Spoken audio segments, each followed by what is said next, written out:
The first spring after everything happened arrived quietly. The snow melted from the hills surrounding my farmhouse, and for the first time in months, I opened every window in the house. Fresh air filled the rooms where fear had once settled. The silence felt different now, not empty, peaceful. I walked slowly through each room, touching familiar walls, old photographs, and the oak staircase I had built with my own hands more than 40 years earlier. This house had survived storms, harsh winters, and countless family memories. It had almost been taken away, yet somehow, it was still standing. So was I. One Saturday morning, several neighbors gathered in my front yard. Mr. Henderson arrived first with a toolbox. "You still planning to repair that old porch?" "I am," he smiled. "Not by yourself." Within an hour, half a dozen neighbors had shown up. Someone brought fresh paint. Someone else repaired the fence. Another replanted flowers around Margaret's garden. No one had been asked. They simply came. As we worked together, I realized something I had forgotten during those difficult months. Family isn't always defined by blood.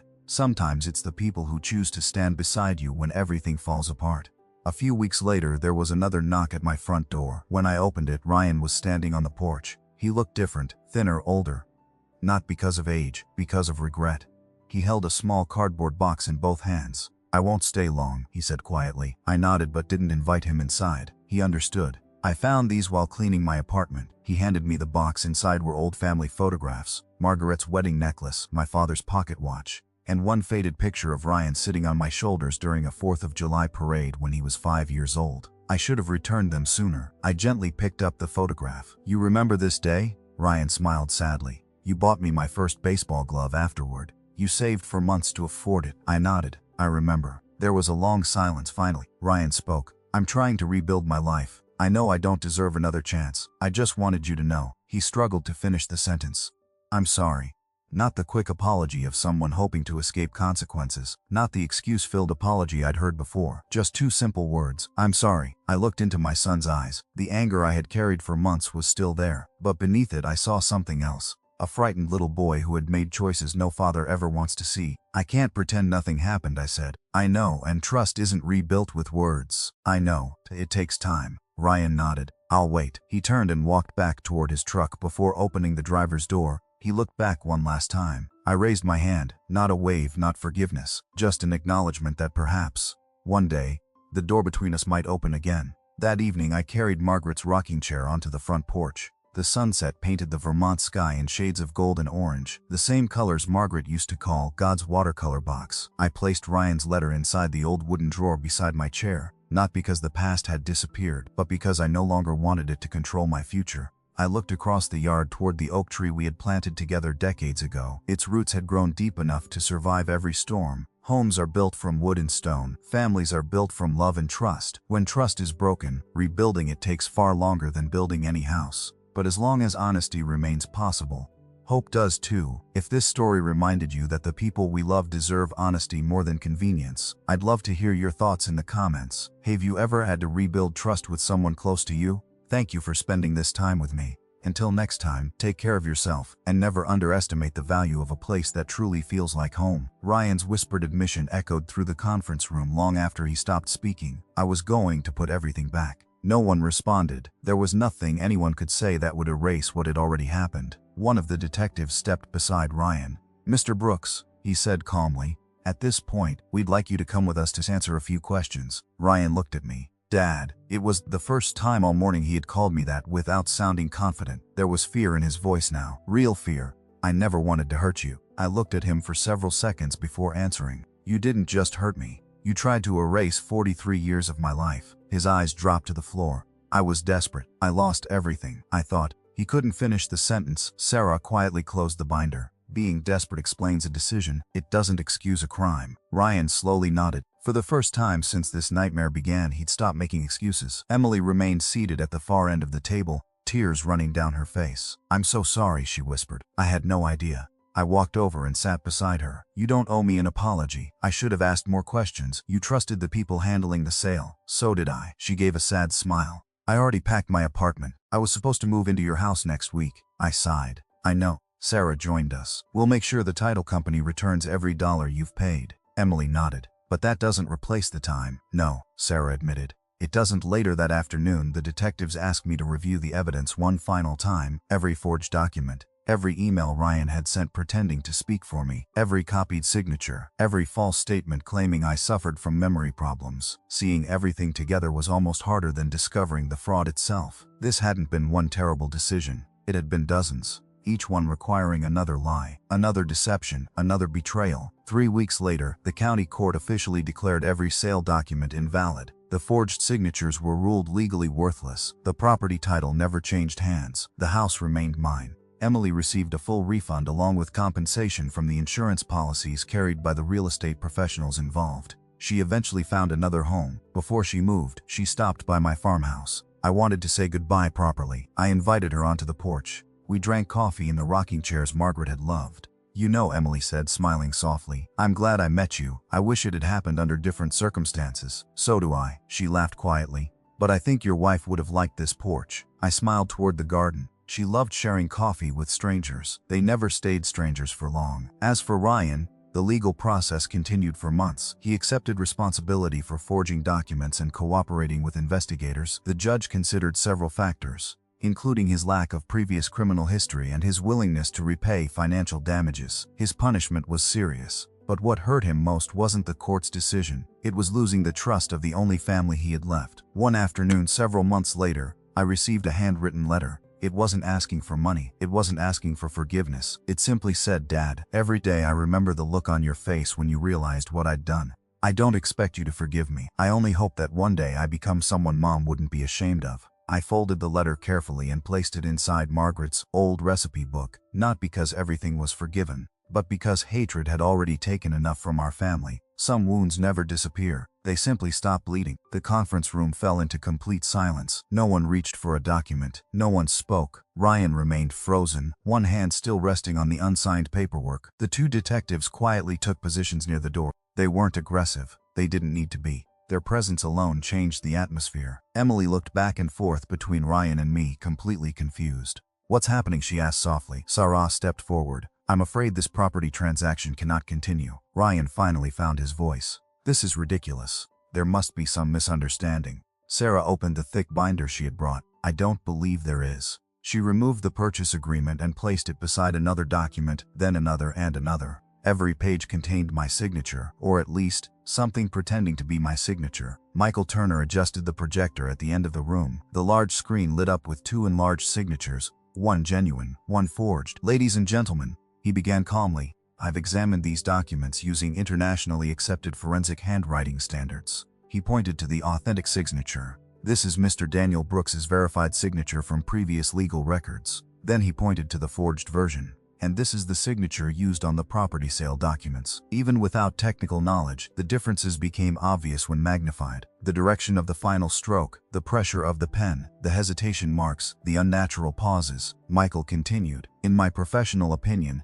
these signatures were not written by the same person." The room remained silent. Ryan suddenly laughed. "That's just one expert's opinion." Michael nodded. "Which is why I also compared ink flow, writing rhythm, and microscopic stroke patterns." He turned another page. All three examinations reached the same conclusion. Force, the word wasn't spoken. It didn't need to be. Everyone understood. Ryan looked toward the title officer. "You can't seriously believe this," she answered quietly. "We have to." He turned to Emily. "Don't listen to them. I've done everything legally." Emily stared at him. Then she swallowed. "Why have I never met your father until today?" Ryan opened his mouth. No answer came. She looked at me instead. "Mr. Brooks, were you selling your house?" I met her eyes. "No, not yesterday, not today, not at any point." Tears immediately filled her eyes. "I've already sold my apartment." The words hit me harder than I expected. Ryan hadn't only betrayed me, he had destroyed someone else's future too. One of the detectives stepped forward. "Mr. Brooks." Ryan looked up.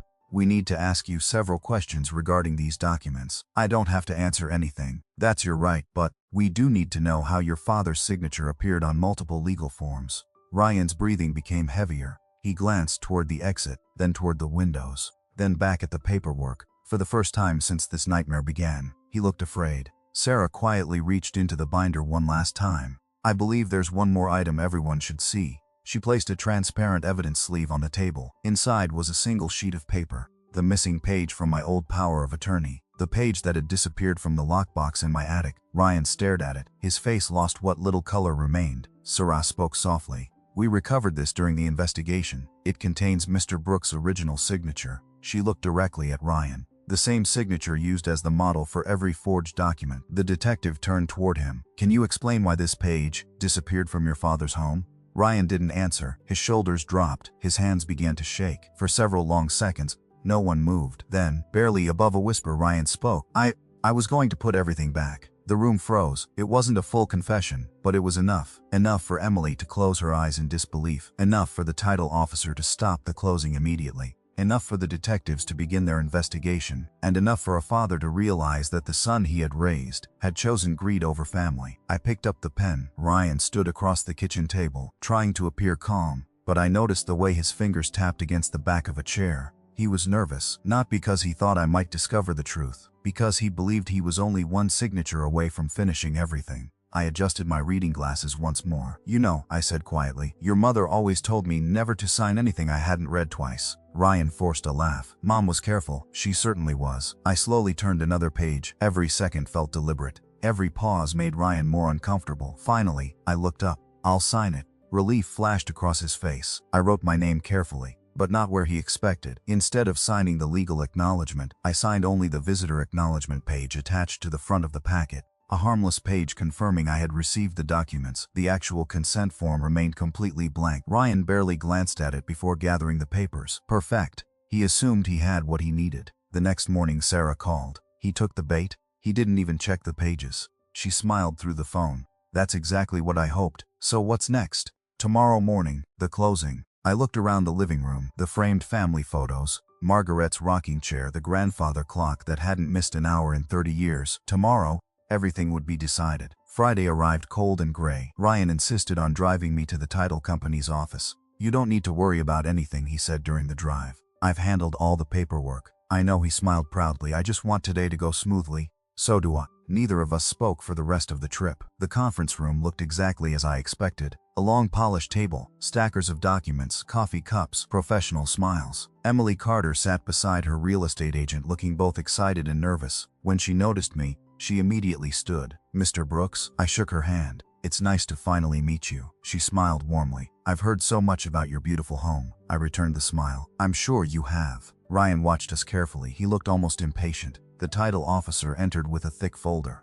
"Good morning, everyone. We're ready to begin." Ryan leaned back confidently. I could almost see him imagining the money already in his bank account. The officer reviewed the standard documents one by one. Internet verification, purchase agreement, inspection report, loan approval. Everything appeared perfectly routine.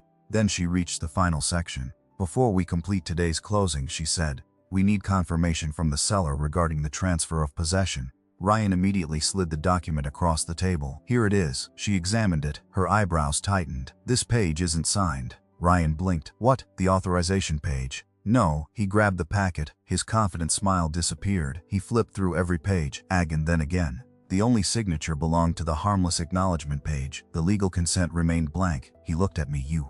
I simply folded my hands. I read it. Silence filled the room. For the first time that morning, Ryan realized something had gone terribly wrong. Before he could say another word, the conference room door opened. Sarah walked inside. Behind her came Michael Turner, the handwriting expert, and just behind them, 2 detectives from the county sheriff's office. Every conversation stopped. The title officer slowly stood. Sarah placed a thick binder on the table. "I believe," she said calmly, "there are several documents everyone here should examine before this sale continues." Ryan's face turned completely white. The room that had been prepared to celebrate a successful home purchase had just become the scene of a criminal investigation. The hardest part wasn't pretending to trust Ryan. It was pretending not to be heartbroken. For the next several days I smiled when he visited. I thanked him for bringing groceries. I even let him believe I was warming to the idea of leaving my home. Every lie tasted bitter, but Sarah kept reminding me, "Don't interrupt someone who's making a mistake they think is invisible." Ryan was beginning to believe he had already won. That confidence was exactly what we needed.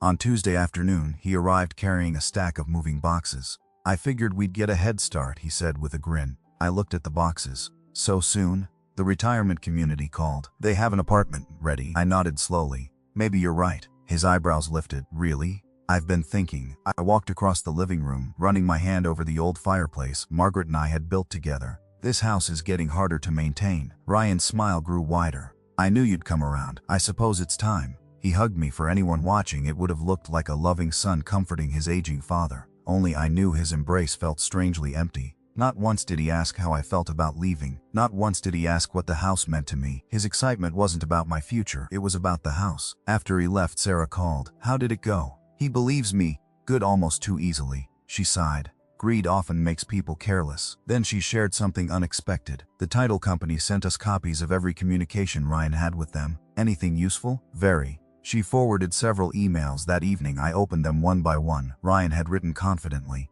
always speaking as though he represented me. My father prefers not to attend unnecessary meetings. My father has asked me to handle everything. My father has memory issues, so I'll sign where appropriate. I read that last sentence 3 times. Memory issues. Ryan had been quietly building a story that made me appear confused and incapable of managing my own affairs. The realization left me cold. This wasn't a desperate decision made overnight. He had been planning it for months. The next morning, I drove past the real estate office. I had no appointment. I simply wanted to see the place where strangers had discussed the sale of my home without ever meeting me. As I sat in my truck across the street, a woman walked out carrying a folder. She looked to be in her early 30s. A few moments later, Ryan stepped outside to meet her. They shook hands. She smiled warmly. Then, to my surprise, she handed him a small gift bag. Ryan laughed. They looked happy. For a brief moment, I wondered if she was part of the scheme. I snapped a few photos with my phone before driving away. That afternoon, Sarah examined the pictures. She immediately recognized the woman. That's Emily Carter.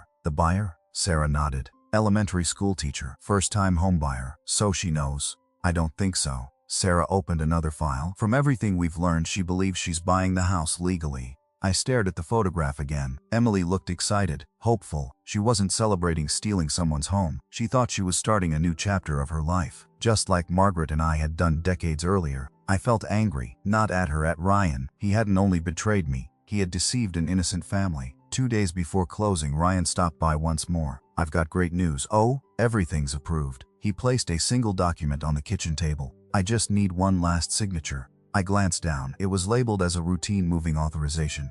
At least that's what the title suggested, but something about the wording felt unusually formal. I looked up. You seem nervous, Ryan laughed. I'm excited. For you? For us. I smiled faintly. Let me read it carefully. His expression changed for only a split second, almost too fast to notice. Sure. No rush. But he checked his watch, then his phone, then the document again. He wasn't worried about whether I signed. He was worried about how long I was taking. I picked up my reading glasses and slowly turned to the second page. Hidden in the middle of dense legal language was a sentence that made my heart skip. It wasn't a moving authorization at all. It was a consent form acknowledging the transfer of possession after the sale. Ryan had just placed the final piece of his plan in front of me, and he expected me to sign it without reading. I quietly set the papers back on the table, looked into my son's eyes, and smiled. Of course, Ryan, I'll sign it. I drove home in silence. The road that had always felt familiar now seemed strangely distant. 43 years. That was how long Margaret and I had lived in that house. We had painted every wall together, raised Ryan there, celebrated birthdays, anniversaries, Christmas mornings,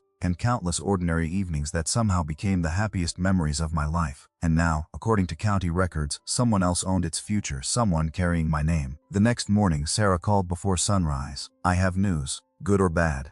A little of both. 20 minutes later, I was sitting across from her again. This time, another man was in the office. He introduced himself as Michael Turner, a certified forensic document examiner. Sarah slid several papers across the table. Mr. Turner compared the signature on the sales contract with 12 genuine signatures you've made over the past 15 years. Michael adjusted his glasses. The forgery is sophisticated. My stomach tightened. But it is still a forgery. He pointed to several enlarged photographs. See this curve? He circled the final letter in my last name. In every authentic signature, you finish with an upward motion. I nodded. I've always written it that way. On the sales contract, the movement changes direction. He pointed again. And here, the pressure of the pen is different. Another image appeared. The hesitation marks indicate someone was copying your signature rather than writing naturally. So, there is no doubt? Michael looked directly at me. In my professional opinion, this signature was not written by you. For the first time since this nightmare began, I finally had something stronger than suspicion. I had proof. Sarah folded her hands. Now we have another question. Who had access to your signature? I didn't answer immediately. Instead, I remembered something Margaret used to keep inside the hallway cabinet. An old envelope. Inside were copies of legal documents from years earlier, insurance forms, loan papers, power of attorney paperwork from the surgery I had undergone almost a decade ago. Ryan had helped us organize those files after Margaret passed away. He had handled every folder, every signature, every document. Sarah seemed to read my thoughts. The old power of attorney, I know. It expired years ago, yes, but someone unfamiliar with the details might assume it was still useful. That afternoon I returned home and searched every storage box in the attic. Dust covered everything. Old Christmas decorations, Ryan's baseball trophies, Margaret's recipe books. Then I found the gray metal lockbox. Inside were dozens of family documents, birth certificates, insurance policies, our marriage license, and at the very bottom, the old power of attorney. The folder felt unusually thin. I opened it. One page was missing, not the entire document. Just one page, the page containing my original signature. I sat on the attic floor, staring at the empty space where it should have been. Someone hadn't simply copied my signature. Someone had taken the original page from my own house. Before I could think any further, my phone rang. It was Ryan. "Hey, Dad," his voice sounded cheerful. "Everything okay?" "Of course," I was thinking. He hesitated. "Maybe we should move the rest of your belongings this weekend." "The rest? So everything's ready." "Ready for what?" "The retirement community. I never agreed to move." "You will." His confidence caught me off guard, then he laughed softly. "You'll thank me later." The call ended. I looked at the phone for several long seconds. He wasn't asking anymore. He was assuming as though the decision had already been made. That evening, Sarah came to the house. She carried another folder. "I've spoken with the title company, and they've agreed to cooperate." I frowned. "What does that mean?" "They don't want to complete a fraudulent sale any more than we do." She smiled for the first time in days. So instead of stopping everything immediately, she leaned forward. "We're going to let Ryan believe his plan is working." I stared at her. "You want me to pretend?" "I want him to walk into closing believing he's won. And then?" Sarah closed the folder. "Then we'll expose everything." I slowly nodded. For the first time since discovering the forged documents, I wasn't just defending my home, I was preparing a trap. And Ryan had no idea he was about to walk straight into it. Porp 3. The shocking discovery. The moment Ryan left that afternoon, I locked every door in the house. For years, I had believed the safest place in my life was my own home. Now it felt like someone had been quietly walking through it while I wasn't looking. I stood in the hallway, staring at the cabinet Ryan had pretended not to recognize. He hadn't been searching for a bathroom. He had been searching for something else. Something important. My phone buzzed before I could gather my thoughts. It was Sarah. "Daniel," she said, her voice unusually serious. "Can you come to my office right away?" My stomach tightened. "Is it bad?" "I'd rather show you than explain it over the phone." 25 minutes later, I walked into her office. She didn't offer coffee this time. Instead, she placed a thin folder on the conference table. "I searched the county property records this morning, and," she slid a printed document toward me. At the top was my address, the same address Margaret and I had called home for 43 years. Below it were words I never imagined seeing. "Pending residential property sale." "What is this?" Sarah remained silent. I kept reading the buyer's name, the purchase price, the closing date. Everything looked official. Everything looked real, except for one impossible detail: the seller's signature, my signature. I picked up the paper with trembling hands. "I never signed this." "I know." Sarah nodded calmly. "Compared it with documents you've signed over the last 10 years. She laid another sheet beside it. "The handwriting is similar." She paused. "But not identical." I looked closer. At first glance, the signatures appeared almost the same, but Margaret used to tease me about one habit I'd had since high school. Whenever I signed my last name, the final asterisks always curved slightly upward. On the sales document, it curved down, a tiny difference. One only someone who truly knew my handwriting would notice, someone like Margaret or Sarah. So, my signature was forged. Sarah took a slow breath. "I can't officially say that until a handwriting expert examines it, but I believe it was." The room suddenly felt smaller. I wasn't just dealing with suspicion anymore. Someone had tried to steal my home. "Who filed these papers?" I asked. Sarah turned another page. "The documents were submitted through a real estate agency. Can we contact them?" "We already did." She handed me a business card. "They believe the transaction is legitimate. The person handling the sale said all communication has been through your son." For several seconds, I couldn't speak. Ryan. My own son, the little boy who used to ride on my shoulders at county fairs. The teenager I taught to drive in this very neighborhood, the man who stood beside me at Margaret's funeral. No, there had to be another explanation. There must be some mistake. "I hope so." Sarah's expression softened. "But we have to prepare for the possibility that there isn't." An hour later, Sarah arranged a meeting with the listing agent. Her name was Linda Foster. She arrived carrying a laptop and several folders. The moment she saw me, she smiled politely. "Mr. Brooks, it's nice to finally meet you. Apparently we've already done business." Her smile faded. "I'm sorry?" Sarah slid the forged contract across the table. Linda looked confused. "That's the agreement your office received." "Yes, and this man says he has never seen it before." Linda stared at me. "You mean, you've never spoken to me?" Color drained from her face. "I've only worked with your son." She opened her laptop and pulled up weeks of emails. Every message, every appointment, every document. Ryan had handled everything. "He told us," Linda whispered, "that you weren't comfortable using email because of your age." I closed my eyes. That part was true. I rarely used email. Ryan had turned my trust into his greatest advantage. Then Linda opened one final file. "This is the marketing package." High-resolution photographs of my home filled the screen. The front porch, the living room, Margaret's garden, even the workshop behind the garage. My heart sank. Those were the same photographs Mr. Henderson had seen strangers taking. The house wasn't just being prepared for sale. It had already been advertised. Then Linda clicked one more page. The listing status. "Under contract." My pulse stopped for a second. There is already a buyer." Linda nodded slowly. "The inspection passed 3 days ago." I looked at Sarah. "When is closing?" Sarah answered before Linda could. "Next Friday." 9 days. According to every official record in the county, in just 9 days, my house would legally belong to someone else. I barely slept that night. Mr. Henderson's casual comment kept replaying in my head. "The couple measuring your front yard yesterday." If strangers had been walking around my property, why hadn't Ryan mentioned it? The next morning, I decided not to confront him. Not yet. Instead, I started paying attention. After breakfast, I unlocked the hallway cabinet where Margaret had always kept our important documents. Everything had been organized in neat folders: insurance policies, tax returns, utility bills, and the original deed to the house. At least, that's how it used to be. One folder was missing: the property tax records. I frowned. Perhaps I had moved them months ago and simply forgotten. Age has a way of making you question your own memory. Still, something didn't feel right. I searched every drawer in the house. Nothing. Then I checked my desk upstairs. Nothing there either. Before I could think any further, my phone rang. "Ryan." "Morning, Dad." "Morning. You doing okay?" "I'm fine. You sound tired." "I didn't sleep much." A brief silence, then he asked casually, "You still have those papers we talked about?" I looked toward the empty cabinet. "What papers?" "You know, house documents. I told you they're somewhere safe." Another pause. "Good." He spoke the word almost too quickly. Then he changed the subject. "I'm stopping by tomorrow." "What for?" "Just checking on you." When the call ended, I remained standing in the kitchen, staring through the window. Ryan had never cared about paperwork before, not once in 40 years. So why now? That afternoon I drove into town. Sarah Collins had been our family's attorney for nearly 25 years. She had handled Margaret's will, our taxes, and countless legal documents. When I walked into her office, she smiled warmly. "Daniel, it's been too long." "It has." She poured 2 cups of coffee before noticing the concern on my face. "What happened?"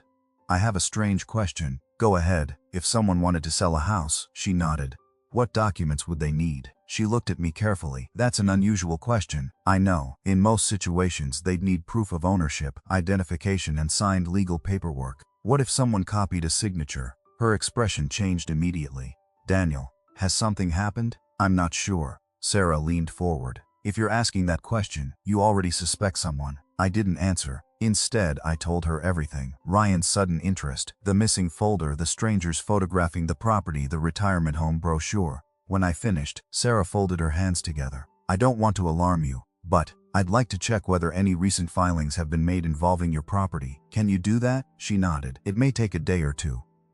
I thanked her and left. As I walked toward my truck, I tried convincing myself I was overreacting. Ryan was my son. Maybe there was a perfectly reasonable explanation. Maybe I was letting grief and loneliness make me suspicious. I wanted to believe that. I truly did. The following afternoon, Ryan arrived carrying groceries: fresh fruit soup, my favorite coffee beans. Almost too thoughtful, he placed everything neatly on the kitchen counter. I also brought someone. Before I could ask who, a woman steps through the front door wearing a navy blazer and carrying a leather folder. "Hi, Mr. Brooks," she said with a practiced smile.